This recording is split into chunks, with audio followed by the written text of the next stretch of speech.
A crônica da Arca, o caos nos bastidores. Vocês olham aquelas imagens bonitas da Arca, tudo organizado, bicho sorrindo na janela, esquece isso, aquilo ali não tinha nada de bonito, era um caos flutuante. Eu vi o Noé velho, cansado, martelo na mão, cada pancada parecia que era a última, não tinha tecnologia, não tinha cálculo, não tinha garantia nenhuma, era fé, madeira e teimosia. A Arca não era um navio elegante, era um caixote gigante, pesado, torto, feito para uma única coisa, não afundar enquanto o mundo lá fora se desfazia, e o betume grudava em tudo, roupa, mão, ferramenta, parecia que até o ar ficava mais pesado perto daquela estrutura. E os animais, aos animais, não tinha essa de organização perfeita não, era bicho chegando de todo lado, barulho, confusão, uns tentando entrar primeiro, outros sem entender nada. Vocês reclamam de fila, lá era fila que não acabava, fila de sobrevivência, cada passo parecia uma decisão final. Tinha bicho grande, pequeno, agressivo, assustado, tudo misturado, e ninguém ali tinha noção do que estava prestes a acontecer, nem os bichos, nem os homens, só o Noé parecia carregar um peso diferente, como se já tivesse visto o fim antes dele começar. Quando a porta fechou, aí sim começou de verdade, o silêncio durou segundos, depois veio o primeiro impacto da água, o balanço começou, e aquele lugar virou um mundo isolado, fechado, sem saída, sem referência, só madeira rangendo e água batendo.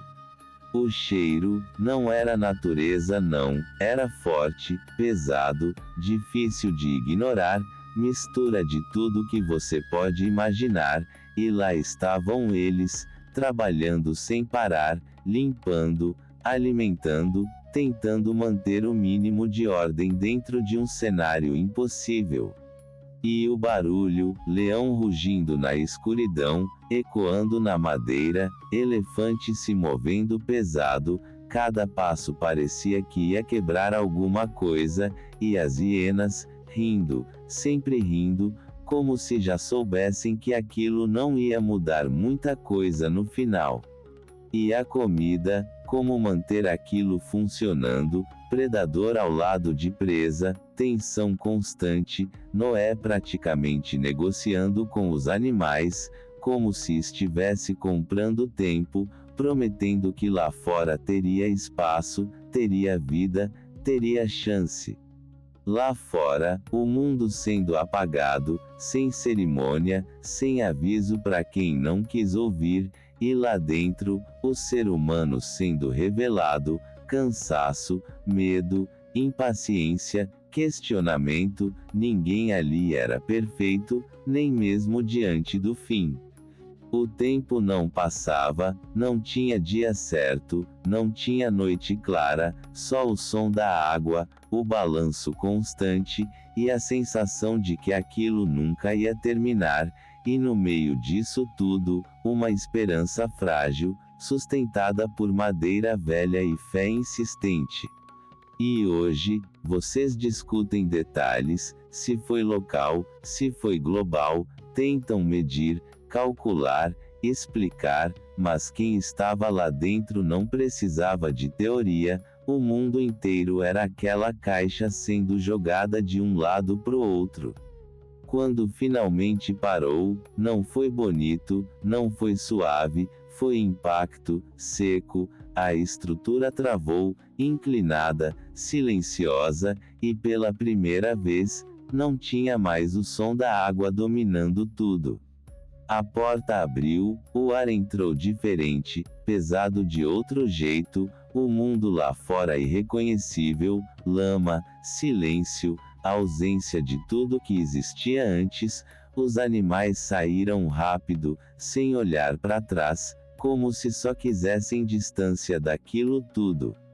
O Noé saiu devagar, esticou o corpo cansado, olhou pro céu, viu o arco-íris. Muitos veem aquilo como promessa, como alívio, como começo. No fim, se a gente tá aqui hoje, vivendo, reclamando, correndo atrás de coisa pequena, é porque um velho teimoso decidiu construir um barco no meio do nada, sem garantia, sem aplauso, só com fé e insistência. E talvez a história nunca tenha sido sobre a água, nem sobre os animais, nem sobre a destruição. Talvez sempre tenha sido sobre a memória curta do ser humano, e sobre a facilidade que a gente tem de esquecer quando o perigo passa. Curta, compartilhe e nos sigam para a crônica.